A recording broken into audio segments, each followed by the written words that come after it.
जब 10 मार्च 2022 को जब उत्तर प्रदेश चुनाव का रिजल्ट आया तो हम लोगों को लगा कि इस देश की बहुजन राजनीति अब मृतप्राय हो गई है। जिस तरह से बहुजन राजनीति लगभग समाप्ति की ओर चली गई, ऐसे समय में हमें लगा, हमारे संगठन अखिल भारतीय परिसंघ को लगा, हमारे राष्ट्रीय अध्यक्ष माननीय डॉक्टर उदित राज जी ने कहा कि ये अंधेरे का समय है और इस अंधेरे के समय में हम सबको आगे बढ़ के रोशनी का जो है दिया दिखाने की ज़रूरत है। इसलिए हम लोगों ने तय किया कि पूरे देश के बुद्धिजीवियों को बुलाकर, पूरे देश के बहुजन एक्टिविस्ट को बुलाकर, पूरे देश में अम्बेडकर फूले वालों को मानने वालों को बुलाकर हम लोग एक कार्यक्रम तय करें कि आगे का जो बहुजन आंदोलन है वह कैसे चले, क्योंकि इस समय आरक्षण लगभग समाप्त हो चुका है। निजीकरण के नाम से सब कुछ बेचकर अडानी और अंबानी के हवाले कर दिया गया है।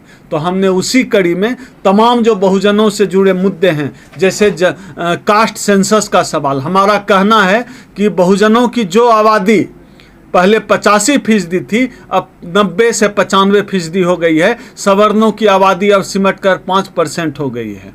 इसलिए यह जरूरी है कि इस देश में अब कास्ट सेंसस होना चाहिए, जाति जनगणना होनी चाहिए, ताकि पता चले कि 5% वाले 95% वालों का हक खा रहे हैं, संसाधनों पर कब्जा किए हुए। दूसरा जो हमारा मुद्दा है वो मुद्दा है आरक्षण का। चाहे पदोन्नति में आरक्षण का मामला हो, देश भर के तमाम विभागों में देखा गया है सरकारी कर्मचारियों में कि प्रमोशन में आरक्षण को लेकर हर सरकार का गोल मटोल रवैया चलता है। सरकार प्रमोशन में आरक्षण नहीं देना चाहती है।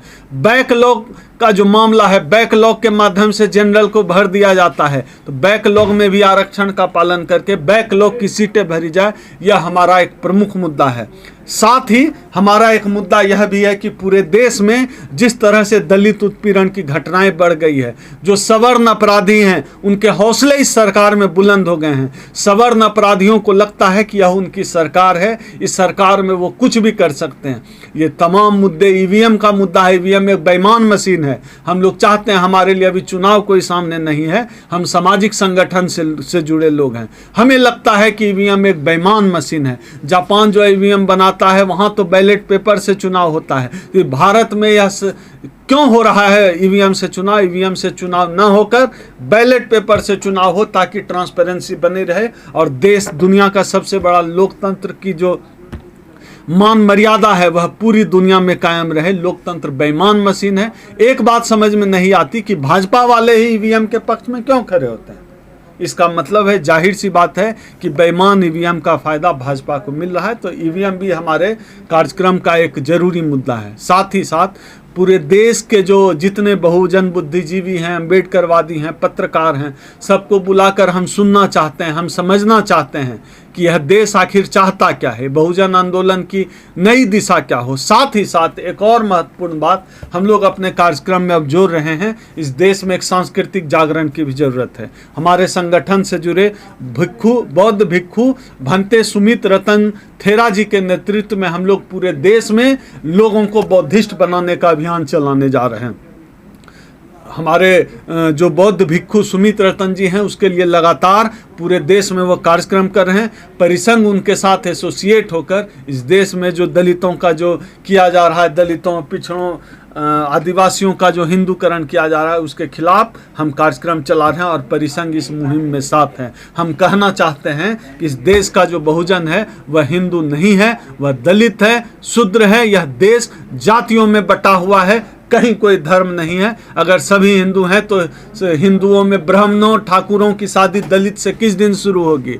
अगर सभी हिंदू हैं तो आज तक कोई दलित जो है आरएसएस का चीफ क्यों नहीं बना? चितपावन ब्राह्मण ही आरएसएस का चीफ क्यों बनता है? रज्जू भैया को छोड़कर कोई अपवाद भी देखने के लिए नहीं मिलता है। इन तमाम मुद्दों पर हम 31 जुलाई 2022 को NDMC convention centre Jantar Mantar के सामने दिल्ली में हम इकट्ठा हो रहे हैं। आप लोगों के चैनल के माध्यम से मैं तमाम लोगों से अपील भी करता हूं, आइए पूरे देश भर से तमाम बुद्धिजीवी आप अपना झंडा, आप अपना बैनर लेकर आइए, तमाम जितने बहुजन यूट्यूबर्स हैं, आप सबका स्वागत है। यह आपकी लड़ाई है, क्योंकि हमारा संगठन परिसंघ जो लड़ाई लड़ने जा रहा है आरक्षण बचाने के निजीकरण के खिलाफ लड़ाई, वह लड़ाई आपके भी आने वाली पीढ़ी के लिए है। अपना झंडा लेकर आइए, अपना डंडा लेकर आइए। नेता आप होंगे, आपके पीछे परिसंघ चलने के लिए तैयार है, आपके पीछे डॉक्टर ओम सुधा चलने के लिए तैयार है, आपके पीछे डॉक्टर उदित राज चलने के लिए तैयार है।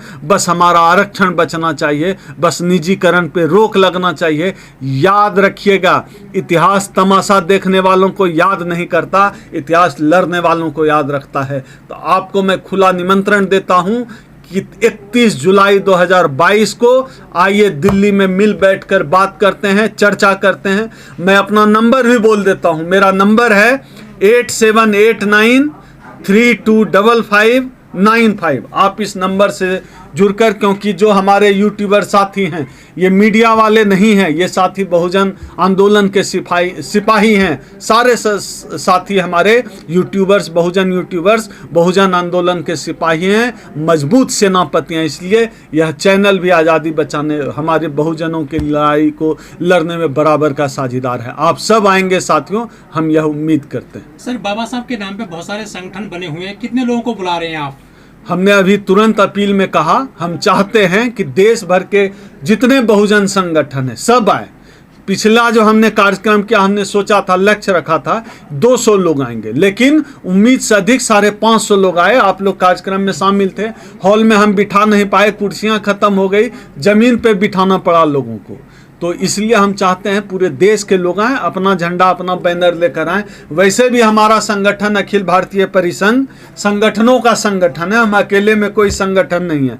सारे संगठन के लोग आएँ, मेरे नंबर पे फ़ोन करें, आप बताइए कैसे। इसलिए हम मंच भी नहीं बनाते हैं अपने कार्यक्रम में। इस कार्यक्रम में भी कोई मंच नहीं होगा, मंच पे कोई कुर्सी नहीं होगी, कोई तस्वीर मंच पे नहीं लगी होगी बाबा साहब के अलावा। सब लोग एक साथ बैठेंगे, मंच पे बस एक माइक होगा।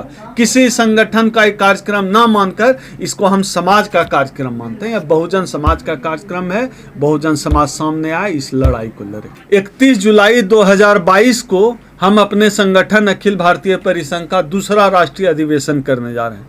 पहला राष्ट्रीय अधिवेशन हमने कराया था कॉन्स्टिट्यूशन क्लब में 18-19 जून को, और ठीक उसी कार्यक्रम में यह फैसला लिया। लोग पूरे देश से 22 राज्यों के लोग आए थे और सबके सहमति से यह निर्णय लिया गया कि इस तरह का एक अब कार्यक्रम की श्रृंखला जारी करनी पड़ेगी।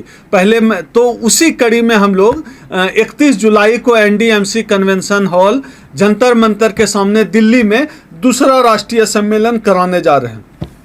दूसरी बात मैं बता देना चाहता हूँ, इस कार्यक्रम की ज़रूरत क्यों पड़ी।